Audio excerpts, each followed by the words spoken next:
As the Department of Government Efficiency, also known as DOGE, cuts taxpayer-funded programs through USAID under the new Trump administration, it's shedding a light on a troubling reality. A significant portion of Canadian tax dollars are also being funneled into these foreign pet projects. This includes funding for DEI initiatives, 2S LGBTQIA+ programs, and other clearly politically and ideologically driven causes, as well as, perhaps some laundromat schemes. If you think things can't get more absurd, I wanted to show you the motherlode of Canadian foreign waste. For the last several days, Rebel News has been carefully documenting these outrageous government-funded initiatives and examples at exposethewaste.com. You definitely want to check it out, so if you haven't already, please do so at that website. Because it's clear that the Justin Trudeau Liberals have been sending your hard-earned tax dollars all over the world, funding projects that apparently benefit everyone and everything except for Canadian taxpayers.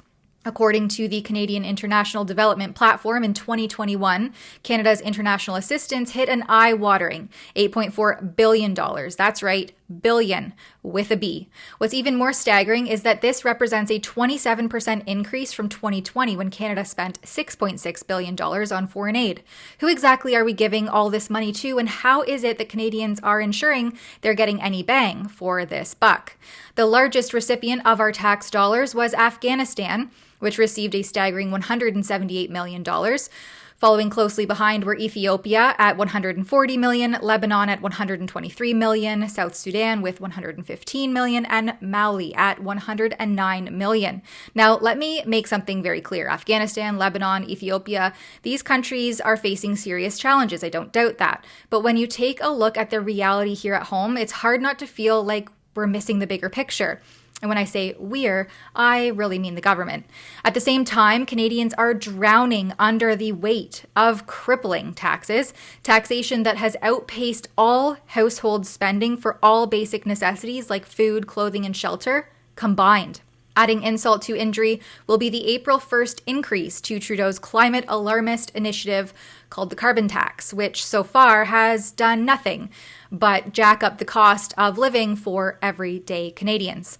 Food prices are skyrocketing, and families are forced to choose between putting food on the table or heating their homes. And yet our government has no problem sending billions abroad for foreign initiatives that frankly are difficult to justify and absolutely absurd, like the report I brought you yesterday, where we are sending $4.6 million to Cuba to fund positive masculinities in their local food supply, whatever that means.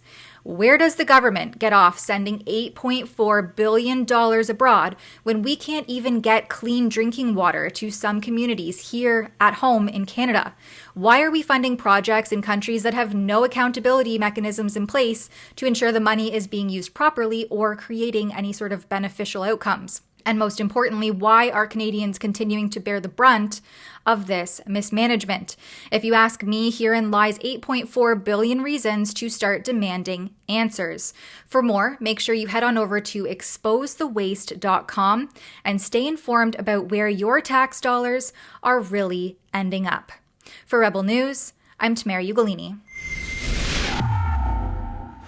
If you appreciate our work on this file and would like to support it, please go to exposethewaste.com. There you can also learn more about how your tax dollars are being abused and misused. That's exposethewaste.com.